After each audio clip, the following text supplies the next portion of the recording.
Hi, this is Paula, Gloria, and this show is called Farther Down the Rabbit Hole because we like to go into topics more deeply. Today I have a guest that's going to tell us about human design, and her name is Donna Rohlf. Thank you for joining me, Donna. Thank you for inviting me. Yeah. So I want to tell all of my viewers how I met Donna. She's actually the reason that I got into radiation hormesis, which is healing the body with low levels of radiation, not high level like what we think of when, everything is zapped away, but that our bodies are actually starved for radiation, and that the rocks that Gutterz found on the desert and he made jewelry into he got reports back from people that bought this jewelry that things like tumors in their breasts were receding, and he started to study it, and he found out that in the 20s and 30s there were thousands of studies that were done showing the beneficial healing effect. So I knew nothing about this. Alan Steinfeld told me that there was going to be a meeting in the Upper West Side, which was in a beautiful meeting room at the base of your apartment, Donna. And that's when I heard Gutterz for the first time.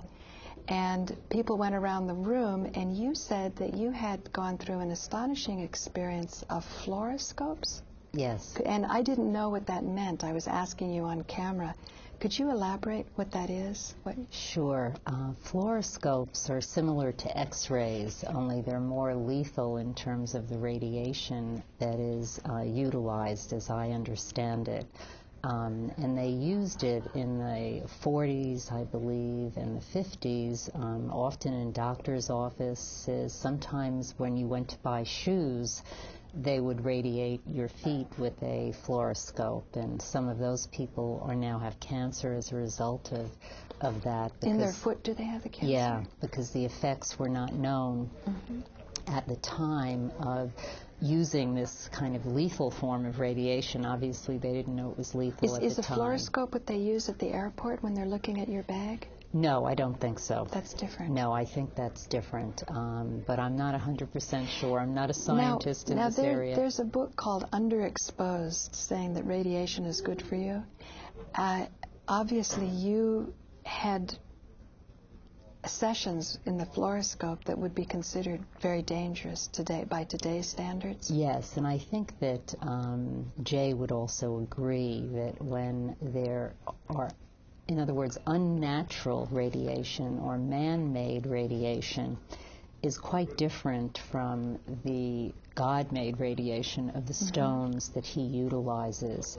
So even though he may use a higher radiation stone on certain illnesses, it's still a natural thing as opposed to the unnatural radiation that's used in chemotherapy, for example, and was used in fluoroscoping me for many, many years. Actually, they did it. It's an interesting kind of aside in a way. I had been healed of polio as a very young 2-year-old, and my brother had been healed of polio meningitis. And my mother had 3 out of 3 children that were all dying at the same time. And the prognosis was very bad for all of us. And I think it's the kind of thing that is so traumatic that it puts you into contact of constant prayer.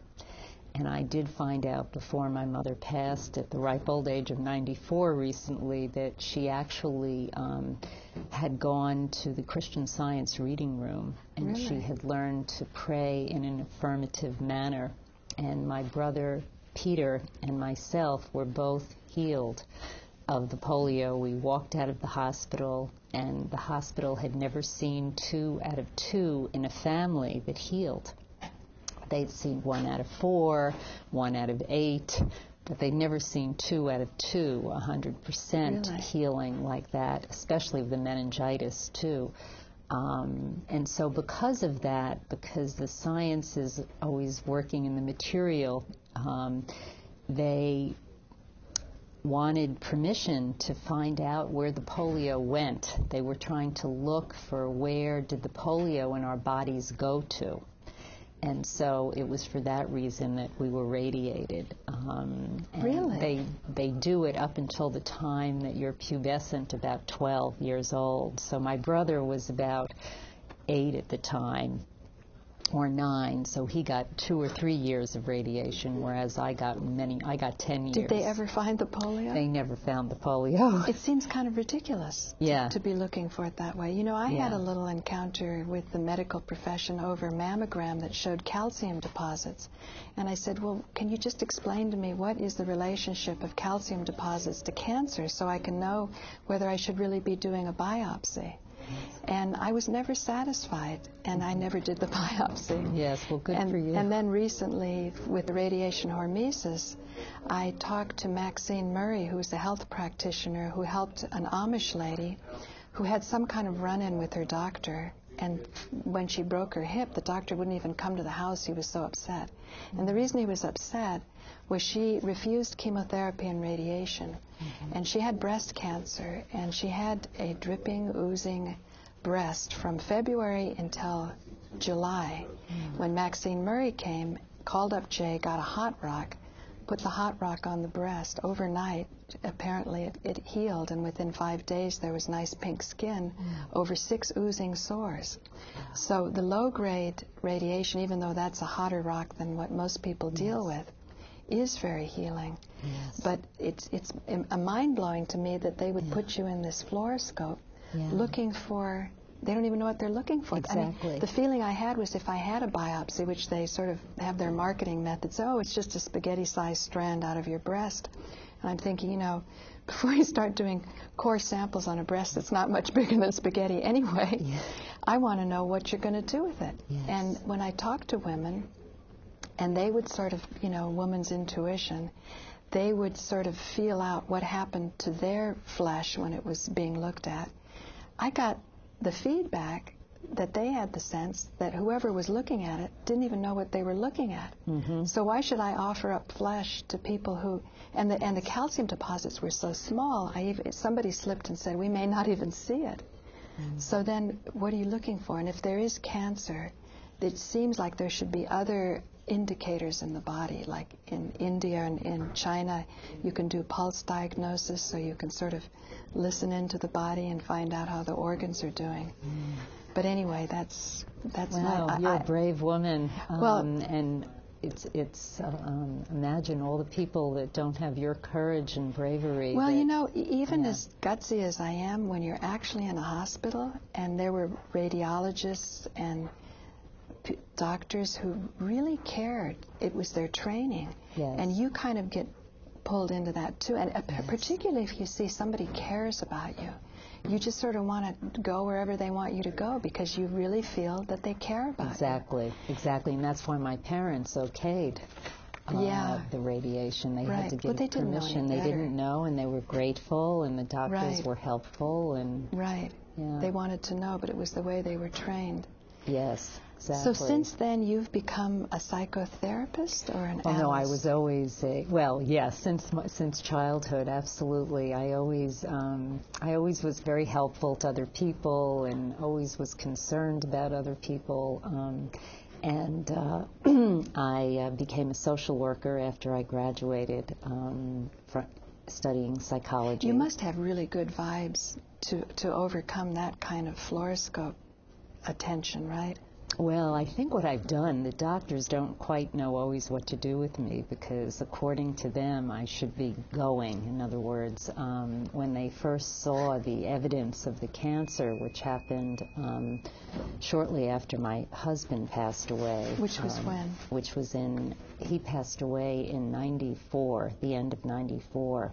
So in 95 you started to show cancer? No, it was about 97 that I got a little cold sore on my lip, and couldn't imagine what it was, and used many forms. I've always used holistic forms of treatment, and I did just about everything one could possibly imagine, including going to sound therapy in Soho when Charles was there, and putting people in tetrahedrons and pumping music in and so on and so forth. And the doctors assured me it was no big deal, it wasn't cancer, and there I learned that radiation cancer actually is a very, very specific form of skin cancer. You mean radiation cancer coming from either the sun or No, from fluoroscopes? not from the sun, but No. from a man-made source. Like fluoroscopes? Right, because when I was misdiagnosed for several years, and holistically I would almost heal and then it would come back, almost heal and then it would come back.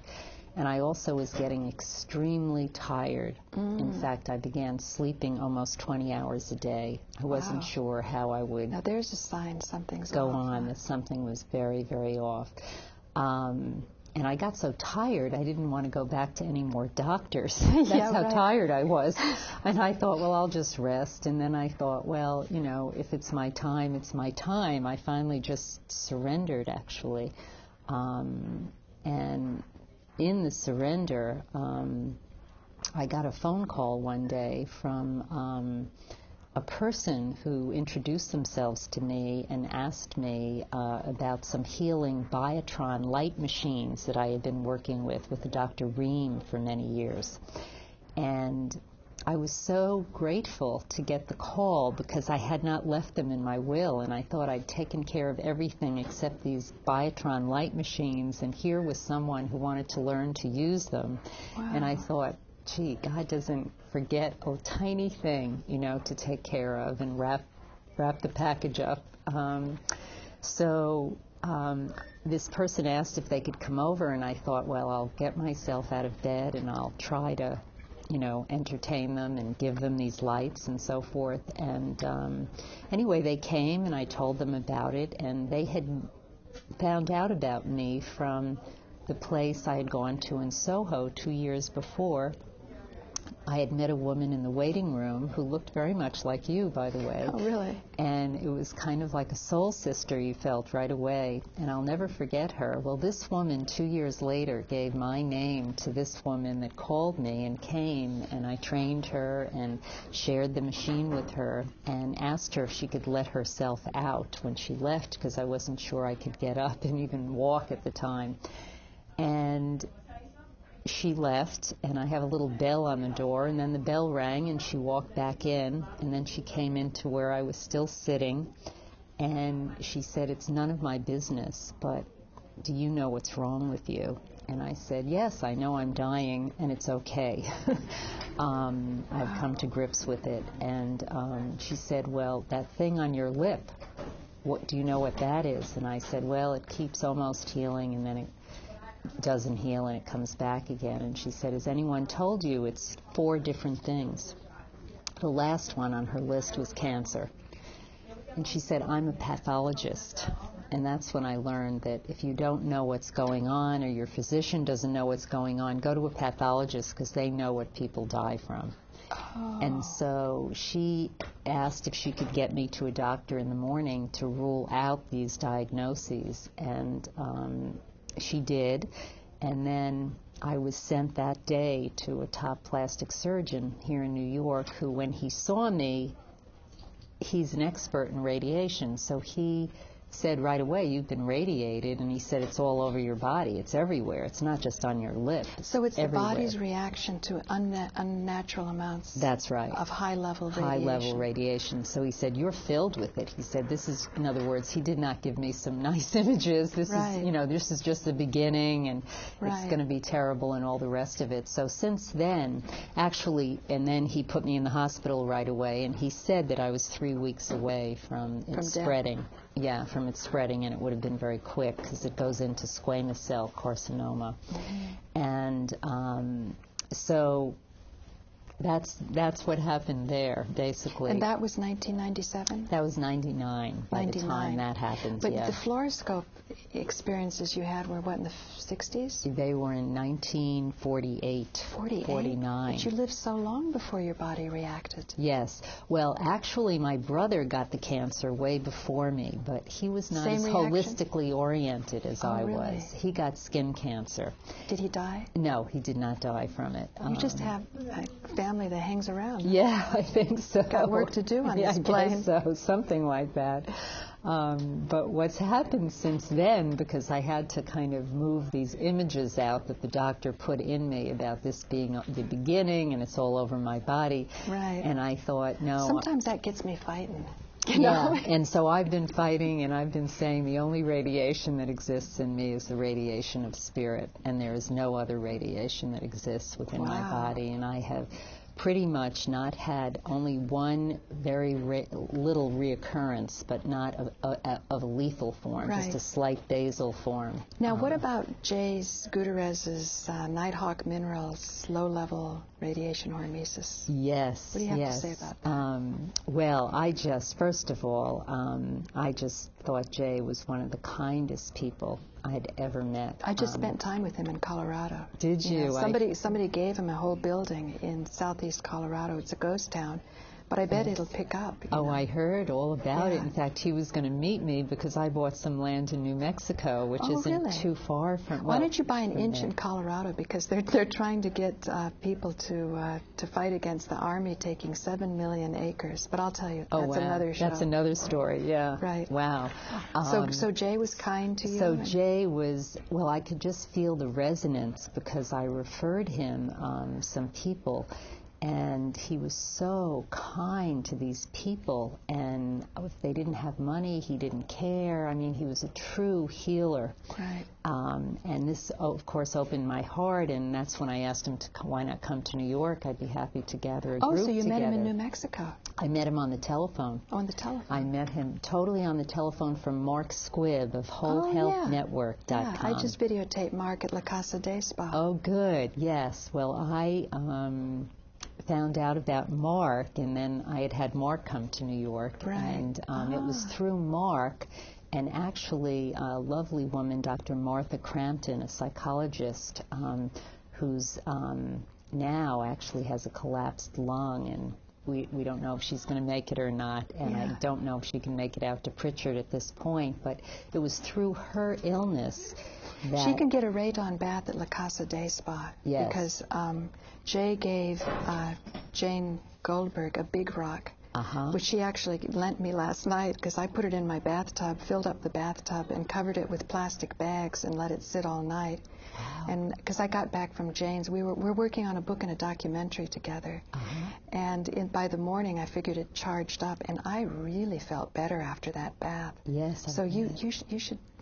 Yes, I rig will. up some system. I told her that I wanted to do it, but that would be wonderful for Martha Crampton, who is still here. And she was the vehicle that it was Mark that told us about Jay. So it was actually through Mark that we found out about Jay. Now, since you had so much radiation when you were a child through the fluoroscopes, most people, when they hear radiation, they think, oh my gosh, and they run the other way.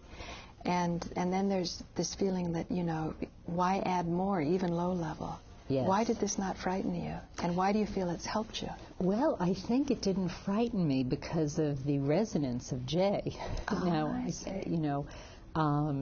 He was so positive and so clear that this would remove, not only act as an antioxidant and remove toxins from the body, which is always an important thing to do, but that it would actually help the bad radiation out with the good. Or your body balance to accommodate it. Yes. Because I don't think the body's static. I don't think there's ever a dead end. Right. Right. I agree. Yeah. Completely. So I'm really excited that he came again and that he's moving on with his work. It's very beautiful to see, and that's wonderful that you're doing a book on that. I'm posting the raw footage. I like my YouTube viewers to see everything. And then if people are critical or if they have something else to add, we can sort of digest that. And within 6 months, by the time Jane gets a book out, I'd like the documentary. We're going to call it the same name. It's going to be called Because People Are Dying. And it's mostly about Jay Gutterz and his experience with radiation hormesis. Although I do have an interest in high-tech machinery, too, because I had the great opportunity this summer to meet somebody who prefers to be out of the limelight, because this could also be the solution to all our energy crisis.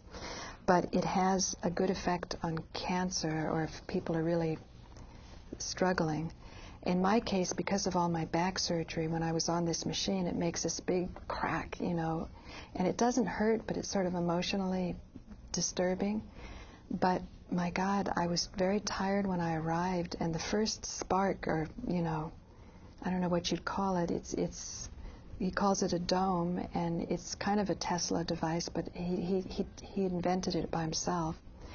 And even though it was emotionally jarring to hear this, you know, shock, Yes.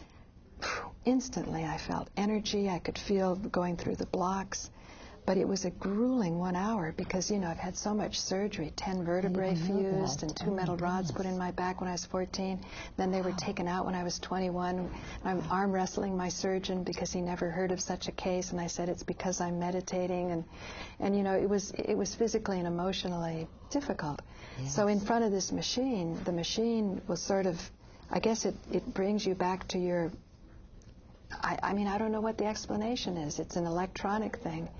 But it was jarring, and then at a certain point I'm sweating and I'm just wanting to take a shower and saying, I can't take the last 10 minutes. But I did, and he talked me through it. Just to hear his voice when you're going through something is good. And then at the end he had me take my fingers like this and go like this into the machine, and to try to get all 10 at once. I could either get 8 or my thumbs. But even doing that, some people who just wanted to see the machine and not, you know, commit to a whole hour were getting electrocuted, or, you know, the shock would come through and it would go pow and it would scare them. It would look like a little nasty lightning bolt. But for me, it was coming out with these nice, even beams, and it put me into such a peaceful place. So by the time the hour ended, I was like sailing for days after that, just so smooth. But I didn't relish the idea of going back. I don't even have the money. He let me go on because the guy who was going to have a liver transplant was more disturbed the first time the shock came. So I took his session. That's how it happened. But then I met you and Jay Gutterz, and I found that the rocks goes all day long, and it's smoother and easier and gentler. Yes. But I felt I was being, I guess you'd say, guided. Yes. You know, because I get a high-tech solution and a very low-tech solution. Yes. And I like that Jane and I are going to be working on this low-tech solution because I love the low-tech solution. Yeah. It's so inexpensive, and it's so helpful and so healing. And, you know, before that, I had spent my retirement money buying one of the Magna Pulse machines based on the Rohlf, which based on which Wilhelm Mark Reich? has. No, based on Rohlf. Right. Not Rohlf. Not the Tesla? Tesla. I'm sorry, I was confusing them. But you know, there's a lot of phonies around too. I know Mark isn't, but boy, is it really hard to find the right stuff. That's why Jane and I are trying to create a platform. We call it the Concordia La Casa Medical Series, where we're going to have some type of meeting on a regular basis for people, so that you don't have to wait until a crisis comes, and then maybe, you know, you happen to have the right therapy that works. But see if we can kind of bring all this together onto a platform and be consistent with our research.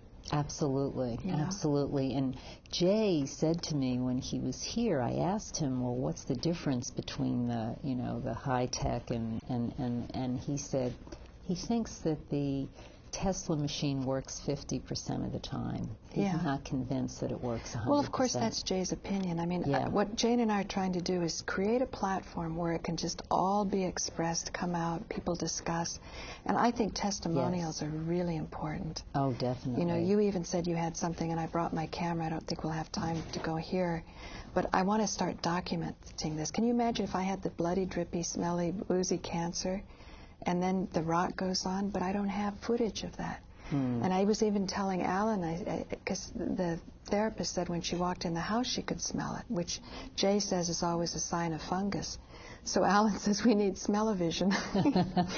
But you know, use all this technology and discover things and share it. Put it out on the internet and get feedback and get a discussion going. Yes, yes. Well, I was amazed at what happened with the pad when I started using it That's what I love, the mud pack. I love that. Liver, the mud pack at night.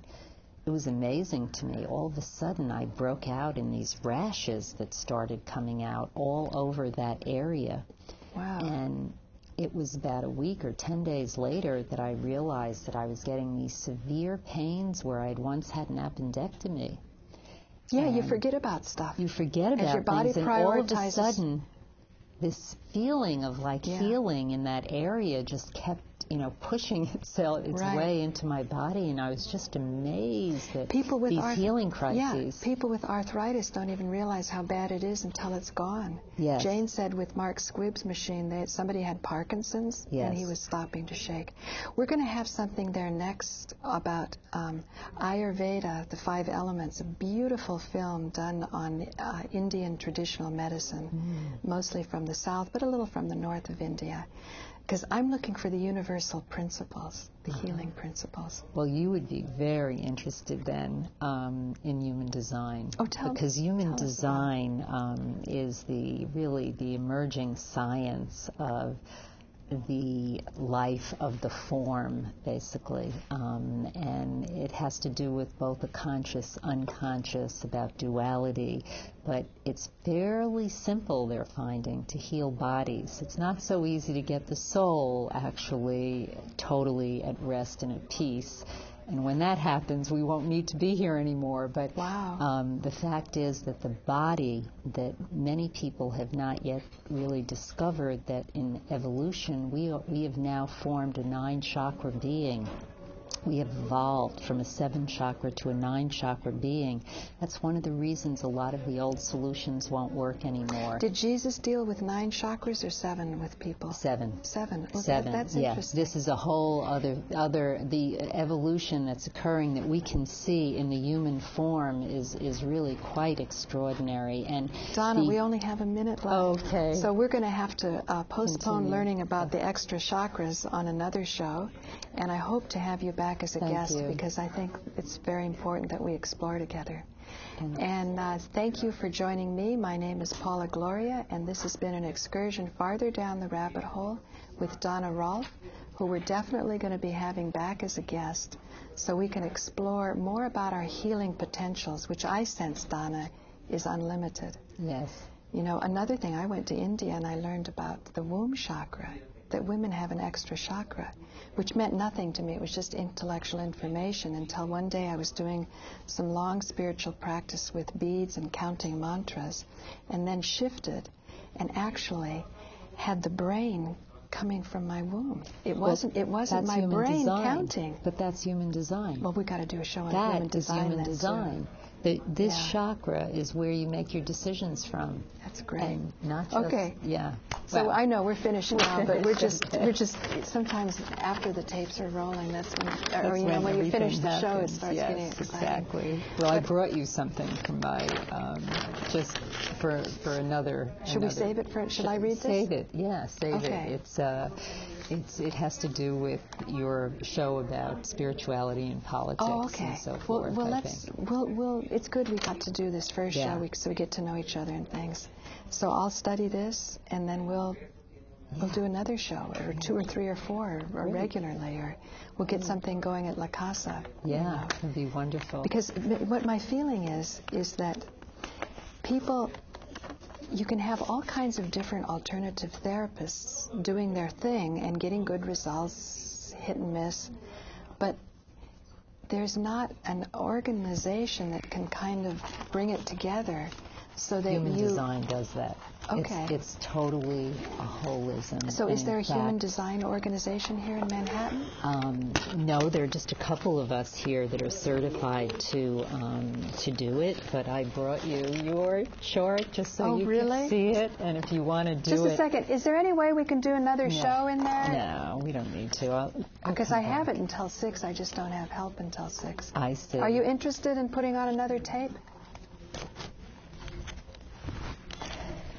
Because I think Josh would be interested in this. I actually wrote that 7 pages about you, and then I thought I'll email it to you. You have to go. Thank you for staying. It's okay. Thank you. What's that? You're down to 1. You got it, like in the show, you got it like at 41. It's just... Oh, it was that long. You got it down to 28 minutes. Wow. Thank you. You're still going. Why don't you do a few, like 5 minutes or so of intense stuff. Okay. And then you can do that as a separate. Okay, thank you.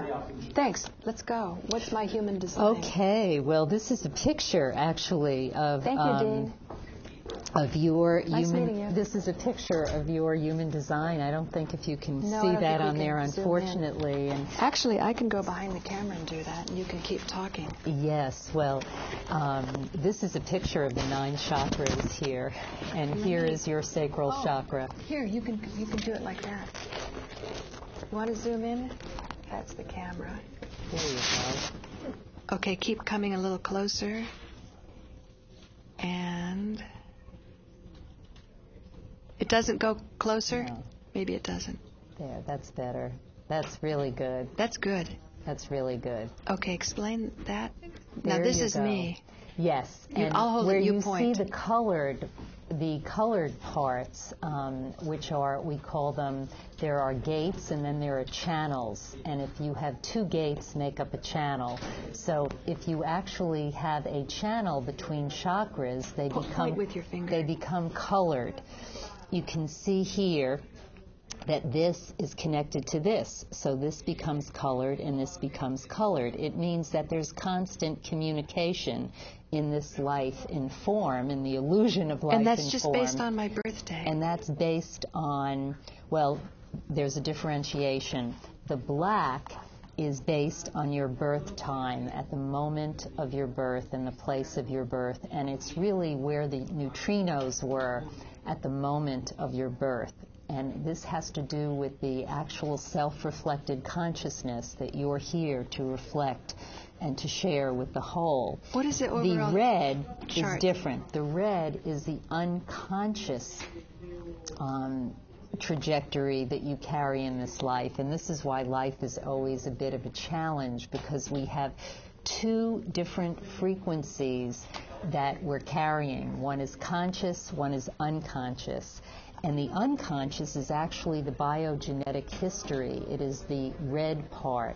And this is more like your grandparents probably than anyone else that you've known in this life that you've hooked into. It's usually very similar to the grandparents. And the body is the unconscious in this life. And the thing that's very new about human design, the one differentiation is, what they're saying is that in order for your soul to do its work here, you need a body that's healthy to do it in. It helps a lot to have a healthy body. And so what they do, based on how these chakras are connected or not, they formulate an individualized decision-making strategy for someone to make their decisions in life. And this strategy... You mean if you've got a missing connection, then you figure out another way to accomplish well, it? that's the problematic part, and that's what the problematic part... Because I can see I've got some... On the whole, yes. I'm there not are some 3 missing open connections. centers here. And these 3 open centers are really... What happens is, this is where the mind goes, and the mind tries to start making up stories about things. But these are the places of the greatest learning. If one differentiated here, one would say the colored is the student in this life. You've got 6 students here in this life, and the learning for the student is in these 3 areas. So I'm still learning? Well, is that what that says? I'm a lower chakra. well, you're still alive, so we're all still learning, and you're sharing your learning, and you are someone that's certainly here to share and to empower people without question. And you have an ability, all of these various circuitries. There's tribal circuitry, there's abstract circuitry, there's logical circuitry, there's individual circuitry, and your soul here is very much here as an individual, and individuals are here to empower themselves, and through their own empowerment, through their own experiences, to empower other people. So you can see that's very much what you're doing in your work and in this program. So you're someone that is certainly achieving what you were here to achieve. Now So what's my weaknesses and strength? Well, that's a strength. Well, everything can be either one or the other, so to speak, actually. But these open centers would indicate where there are places for learning. For example, the learning in here of the open throat, which is the center of manifestation. You can see there are 11 channels that go to the throat and are trying to manifest, and there are 4 motors that are trying to manifest through the throat chakra. The motors are here: the sacral area, the root, the solar plexus, and the ego. You have 4 out of 4 motors in the human condition. This is a tremendous amount of energy. But it's not making it up to the throat. No, because you're what's called a generator, which I really should have started with, because there are 4 types in human design. And the largest type on the planet is that of a generator. Generators are people that have a colored sacral area. They're about 68-69% of the population, and they are life itself on this planet. Their breath through this sacral area is the breath of life on the planet itself. If all generators were to die in a moment on the earth, everyone else would die with it. But wouldn't that be true of all of them? No, it is not true of all of them, because the other people that have an open sacral area are getting their energy from us. They're getting their energy from interacting with us. I see. So, for example, we all share the field of consciousness, and if you turn around and look at the other side of this, you'll see that this is the spray that you put into the world when you walk out there. Wow, you and really whether worked you're hard talking doing this. or not, whether you talk or not, people are feeling this particular energy that is your unique energy being brought into the world. And it's quite beautiful for people to know that even if they don't talk, they're contributing an enormous amount in the energy field to the collective, so to speak. Well, that was the idea of meditating and lowering the crime rate. Right. Right. And exactly. And I think that if we all were more silent more of the time, we'd have a different world. It's not just being silent. You actually go somewhere when you meditate, or that make yourself more like the radiation hormesis. There's something that is actually happening. Yes. You're not just lying down and thinking about it. Yes. Well, That's there's movement in the body, but here we can also tell in human design certain things about who needs, for example, to do walking meditation, that meditation can be a very homogenized thing that happens, and some people actually need to walk when they meditate, and some people might have a hard time. Their head is filled and colored, and they continually have thoughts and ideas running through their head, and then they feel badly if they can't meditate. And so it can relieve people of any pressures that exist in the collective homogenized world. And that's one of the beauties of it. And as you pull yourself a bit more out of all of that, the body can relax and you can surrender to what you were born to be. What I sometimes call the human, you being a Hindu word for the supreme God's man, that this is what you were, at the moment of your birth. Now, what you become has to do with all those white areas where you were conditioned, so to speak. That's what the white... So for people that were very poorly conditioned, human design, in a very, very inexpensive way, can give people a decision-making strategy to utilize on their own. And if they actually follow it carefully, they will decondition from all the bad experiences they've had in this life. Maybe that's what you did with the Fluoroscope, that you have an ability to decondition. Yes, well, this has helped me decondition. I have no question about it. Because I think you're going to live longer for it. Yes. Not just get over it, but actually live longer for having had that experience, right. Even though it's called a negative cancer carcinogenic experience. Right. Be able to bring forth something that has vast impact for humanity. You want to hold this? So I'm going to go. One of the things we do know is that the assimilation of food is probably the most important element of health from the moment of birth onward. And we have very, very particular ways that people, again, cannot be homogenized. They each have an individualized way of assimilating food. So, for example, as we've evolved into this 9-chakra being, the environment is becoming increasingly important in food intake. And so sometimes people, for example, like myself, for example, I need to eat in the light of the day. And since I've begun following that, my body feels better. Some people need sound when they eat. Some people should be drinking more. Their assimilation process is based on thirst, and I'd be happy to go through all of that someday for everyone to understand and know about, because it does seem that assimilation is the basis of health in the human condition. Oh, how you take something in. Yes. Right. And there are very specific One man's ways. meat is another man's poison. Right, exactly, exactly. So you do this with a computer? Yes, this is But a it looks like computer astrology program. signs. Yes, it does look like astrology signs, because astrology is utilized in order to get the calculations that are utilized, and most of what you are in these first two, the sun